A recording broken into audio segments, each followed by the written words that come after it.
आंबेलवाडीचे कराळे पैलवान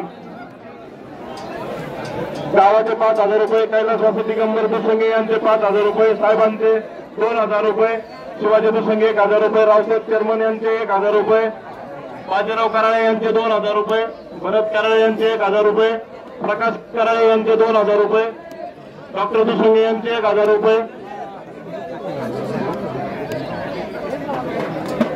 उपसरपंच अनिल भगत यांच्याकडून 1,000 रुपये, गोरख दुसंगे 1,000 रुपये, शरद कराळे 500 रुपये, भरत दुसंगे 500 रुपये, रेवण कराळे 2,000 रुपये, नारायण धाडगे यांच्याकडून 1,000 रुपये. साहेबांना विनंती आहे, साहेबांनी सौरभ मराठे याची कुस्ती लावा. हे कुस्ती साहेबांच्या हस्ते लावण्यात येत. पैलवान दुर्गेश भगत यांच्याकडून या कुस्तीसाठी 5,000 रुपये इनाम देण्यात येत आहे. सचिन शेठ दुसंगे सरपंच कापरवाडी यांच्याकडून 1,000 रुपये.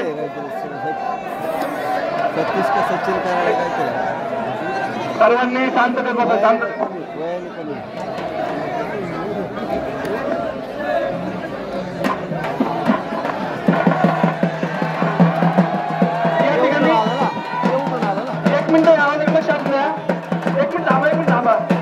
कुस्तीसाठी ना प्रत्येक जण बक्षीस देऊ शकतो बरं का, कारण की आम्हाला बघूया यांचे वडील एक आले ना आणि आत्ताचं जण चांगलं खेळे. याच्यामध्ये काही राजकारण नाही किंवा काही नाही, इथं बसणारा कोणी 100 रुपये पण बक्षीस देऊ शकतोय आणि मराठी बोलून कुस्ती लोकांच्या वेळेची पारणं भेटतील अशी करा.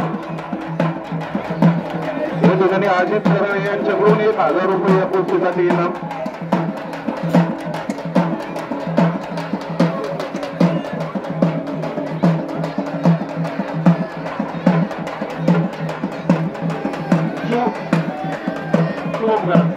शुभम कराळे यांचे 500 रुपये.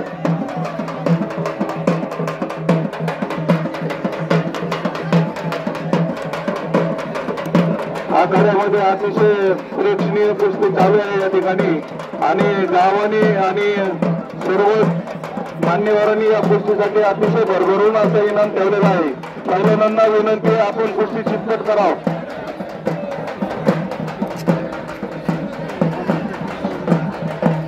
तालीम संघाचे अध्यक्ष नाना डोंगरे हे या ठिकाणी आखाड्याला भेट देण्यासाठी उपस्थित आहेत. त्यांचं यात्रा कमिटीच्या वतीनं अतिशय मनपूर्वक असं हार्दिक अभिनंदन. या ठिकाणी नगर दक्षिण युवा मोर्चाचे जिल्हा सरचिटणीस तरुण तडफदार असे युवा नेते अक्षयदादा कर्डवे यांचं या आखाड्याला भेट देण्यासाठी आगमन होते. दादांना विनंती आहे, आपण आखाड्यामध्ये येऊन